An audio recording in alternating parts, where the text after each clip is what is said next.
አንተ ጎበዝ ተነስ፣ አንቺ ጎበዝ ተነሺ፣ እንነሳ አብረን የእግዚአብሔርን ቃል እናንብብ። 30 ሰከንድ ለእግዚአብሔር ቃል ጊዜ እንስጥ በሚል መሪ ቃል ዛሬ የምንመለከተው የመጽሐፍ ቅዱስ ክፍል ዘዳግም ምዕራፍ 5 ከቁጥር 1 እስከ 8 ያለውን ቦታ አብረን የምንመለከት ይሆናል። ብዙ እናተርፋለን፣ ብዙ እንለወጣለን። ለቃሉ ጸልያለሁ። የዘላለም አምላክ እግዚአብሔር ሆይ በጌታ በኢየሱስ ስም ይባረክ። ለዚህ ሰዓትና ደቂቃ ስላበቃን እናመሰግናለን። እግዚአብሔር ምህረትን ቸርነትን ስላገኘልን ደግሞ ተባረክ። ኢየሱስ ክርስቶስም ይህን ቃል አሳልፈ ስለሰጠን እዚህ ቃል አልፈ ስለምትናገረን ስለምታስተምረን ክብር ለአንተ። እግዚአብሔር አባቴና አምላኬ ቃሉን ላከላቸው ከመከራ ስጋት ማዳናቸው ተብሎ በቃል እንደተጻፈ እግዚአብሔር በዚህ ቃል አልፈ እግዚአብሔር እንድታድነን እንድትፈውሰን እንድትታደገን እኔ ጸልያለሁ። እግዚአብሔር አባቴና አምላኬ ሆይ ማርያም መልካም ምድር መርጣለችና ከሷ አይወሰድባትም ተብሎ በቃል እንደተጻፈ እንዳልከው ጌታ እግዚአብሔር በኢየሱስ ክርስቶስ ስም እኛም እንደ ማርያም እግሮች ስር ቁጭ ብለን የሚጠቅመውን መልካም የሆነውን የሕይወትን ቃል መስማት ማዳመጥ እንድንችል የልብህን ለልባችን እንድታወራ በኢየሱስ ክርስቶስ እንድንሰማ ዘንድ ጆሮቻችንን እንድትከፍት ጸልያለሁ። አስተምረን ጌታ እግዚአብሔር ሆይ ጊዜያችን ከሚበላ ሰዓታችን ከሚበላ ነገር ወጥተን ጊዜያችን ከሚያባክነው ነገር ወጥተን እግዚአብሔር ባለን በዚህ በወጣትነታችን ዘመን ጌታ ሆይ በጉብዝና ወራት ፈጣሪን አስብ ተብሎ በቃል እንደተጻፈ ባለን በዚህ ወጣትነት ጌታ ሆይ እንድንኖርልህ እንድንገዛ እንድንታዘዝልህ በኢየሱስ ስም መኖር ለሚገባው አካል ላንተ እንድንኖር ያንተ በጎ ፈቃድ እንዲሆን ጸልያለሁ። እግዚአብሔር ጊዜያችንን ላንተ ሰዓታችንን ላንተ ቃል እግዚአብሔር አሳልፈን እንድንሰጥ በኢየሱስ ስም ጸልያለሁ። ጌታ እግዚአብሔር አባቴና አምላኬ በነገር ሁሉ ከፍ በል። ስለምታስተምረን ተመስገን። ስም ይባረክ በኢየሱስ ስም አሜን። ዘዳግም 5 ላይ ዘዳግም ምዕራፍ 5 ላይ እንዲህ ይላል። ከአንድ ጀምሮ እንመለከታለን። ሙሴ እስራኤላውያን ሁሉ ጠርቶ እንዲህ አላቸው፣ እስራኤል ሆይ በዛሬዋ ዕለት በጆሮአችሁ የምነግራችሁን ሥርዓትና ሕግ ስሙ፣ አጥኗቸው፣ በጥንቃቄ ጠብቋቸው። አምላካችሁ እግዚአብሔር በኮሬብ ከኛ ጋር ቃል ኪዳን ገብቷል። አምላካችሁ እግዚአብሔር በኮሬብ ቃል ኪዳን ገብቷል። እግዚአብሔር ምንድነው ያወራሽ? እግዚአብሔር ምንድነው ያወራሽ? ምንድነው ቃል የገባላችሁ? እሻገራችኋለሁ፣ እታደጋለሁ፣ እኔ ከእናንተ ጋር ነኝ ብሏችኋል፣ ተናግሯችኋል። እግዚአብሔር ምንድነው ያወራችሁ? የእስራኤልን ሕዝብ እግዚአብሔር በሙሴ በኩል ተናግሮ ነበረ።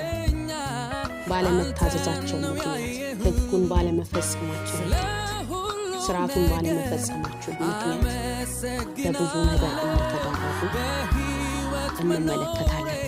እኔና እናንተን እግዚአብሔር ምንድነው ያለው? ምንድነው ያወራው?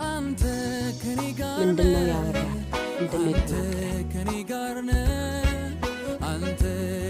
ይህን ቃል ኪዳን የገባውም ከአባቶች ጋር ሳይሆን ዛሬ እዚህ በሕይወት ከምናገኘው ከኛ ሁላችን ጋር ነው። እግዚአብሔር ከናንተ በተራራው ላይ በእሳት ውስጥ ሆኖ ፊት ለፊት አናገራችሁ። እናንተ ግን እሳቱን በመፍራት ወደ ተራራው ስላልወጣችሁ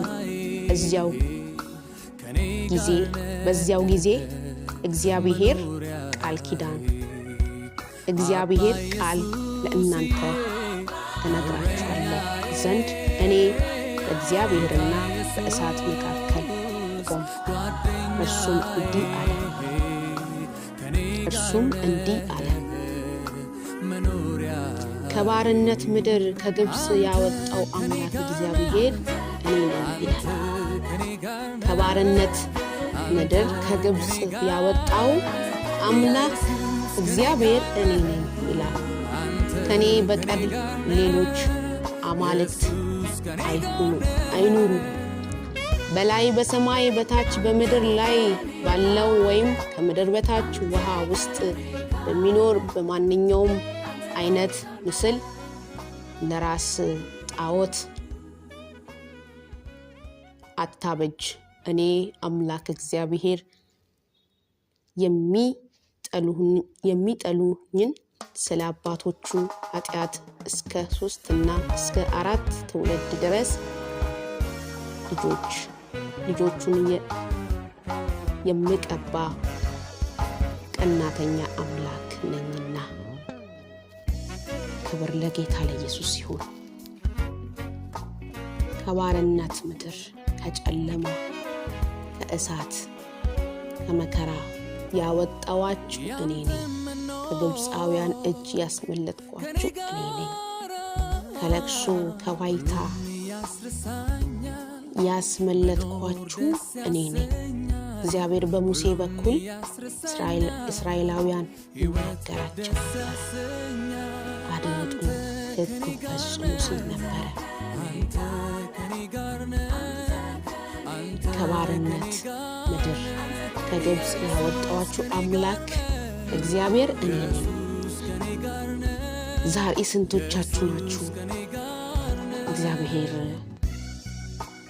እናንተ እግዚአብሔር ታድጓችሁ ያወጣ ስንቶቻችን ነን? ወዳጆቼ ባለመታዘዛቸው ምክንያት ባለመስማታቸው ምክንያት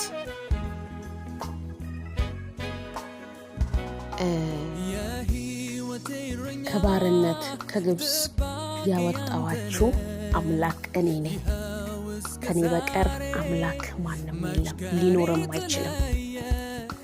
ስለዚህ ከጨለማ ያወጣን፣ ከእሳት ያወጣን፣ ከሞት የታደገን የእግዚአብሔር ስም ለዘላለም የተባረከ ይሁን። የእግዚአብሔር ስም ለዘላለም የተባረከ ይሁን። እግዚአብሔር በብዙ መንገድ ይናገረናል። ቃል ገብቶልናል። በማለዳ ይናገረናል፣ በቃል ይናገረናል፣ በሰዎች ይናገረናል። እባርካለሁ፣ አሻግራለሁ፣ እታደጋለሁ፣ አስመልጣለሁ ያለ ጌታ ታማኝ አምላክ ነው። እሱ አምላክ ነው። እሱ እንደ ሰው አይደለም። እሱ ቃሉን ማያጥፍ አምላክ ነው። እሱ ቃሉን ማያጥፍ አምላክ ነው። ቃሉን አያጥፍም። ኢየሱስ ከኔ ጋር ነው።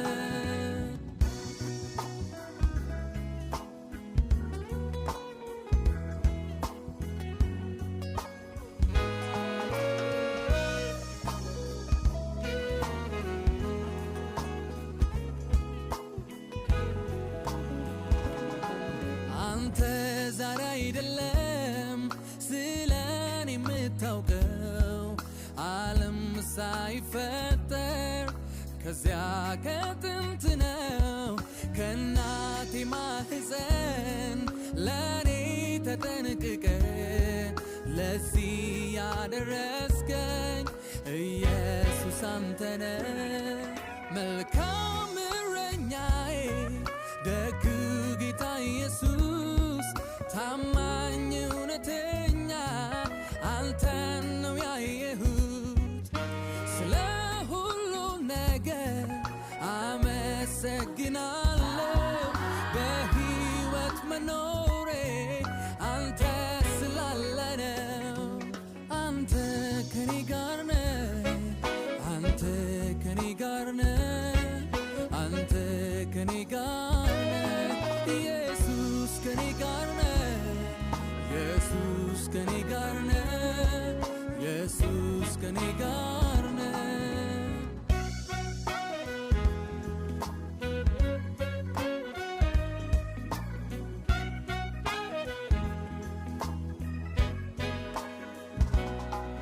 አባ ኢየሱስ እረኛዬ ጌታ ኢየሱስ ጓደኛዬ ከኔ ጋር ነህ መኖሪያዬ አባ ኢየሱስዬ